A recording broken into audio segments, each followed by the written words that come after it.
So here we go, Lords again. Different kind of ambience because behind us is the Lord's library and the museum. Just on our left and opposite us is the Lord's long room. On our right is the Grace Gate and Father Time. Need to show them that. And the Lord's Taverners on our right. You will see all this the Thomas the Lord Suite right up there, where you will see people with their glasses of champagne and the members. The members come in from here. Tomorrow, day after, sorry, Sachin Tendulkar will be here ringing that bell. So this is Lords again. But today, this show is different. This show is greenish wicket. That's what we've just seen. We were there inside the ground. Yes. Pictures. We have the pictures of the pitch.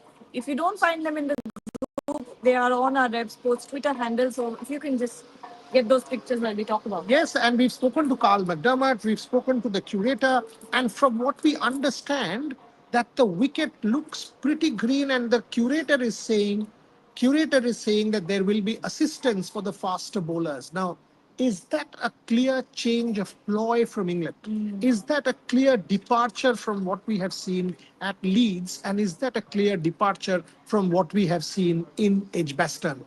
Batting friendly wickets, placid wickets is what we got both in Leeds and in Edgbaston. And all of a sudden, we see a Jofra Archer coming in. We see a Gus Atkinson coming in. We see all of these changes, in the offing and in the horizon. England, are they now skeptical that their bowling attack against a Shubman Gill, against an Indian batting attack which is doing so well, is this a reactive England? I think so. I think it's a very 180-degree turn from what we saw at both Leeds and also at Edgbaston. I think before this, England was good, was completely, if not dependent, but their strategy was more batting. It was more about the batting. It was more about the baseball and the aggressive gung-ho sort of batting that they were at least planning to do. I don't think that they expected India to bat this well. I think that's where the strategy came in because they had the bowlers, they had a Chris Stokes, they had a Brydon Castle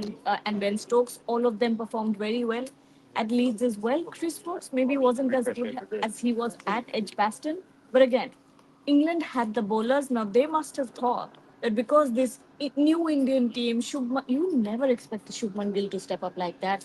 I had faith in KL Rahul. Yashasvi Jaiswal once again not.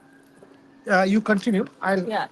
I'll just go and speak to my friend. Just Yes, I think that so we'll be bringing you lots from Lords, and that's why all this planning is going on. We're planning to do a tour of the museum, a tour of the library, so we can show you a full experience of the Lords Stadium. But yes, the thing that I was talking about is I don't think England ever expected India to bat this well, and I think that's why you're seeing a complete change in the strategy.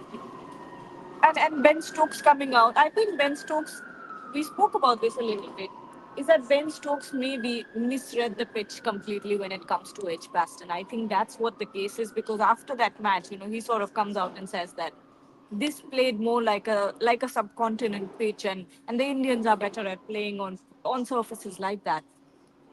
Now, the question here is first, there will be a lot of questions asked about Ben Stokes. One, because why did you put India to bat first?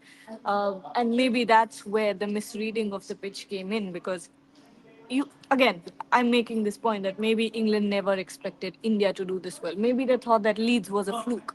Maybe they thought, 5 centurions and it could be one of those matches and they won that match. So maybe they also trusted their batting to step up. Maybe also another point here is that they never expected India to bowl as well as they did. To shut this because he's giving us an exclusive tour. Oh my gosh. So I've got to say this. Sorry, we've got to cut this short. We've got to cut this live short because Seb, who's the curator at the Lord's Museum and Library, is going to give us a bit of an exclusive tour. So the moment it's done, because he's got a meeting in about 25 minutes, so he's actually taken time out to give us that tour. They're opening the museum for us. It was shut. Amazing. So I need to take my colleagues. So apologies, but back in what, 20 minutes, 25 minutes? Yes. We will start this live in about half an hour. Let's so try to come back by 6. So keep your eyes peeled. Let's actually do it at 6, which is 1:30. Yes, Then we will do it at 6. We will do it at 6 o'clock. Thanks for watching. Sure.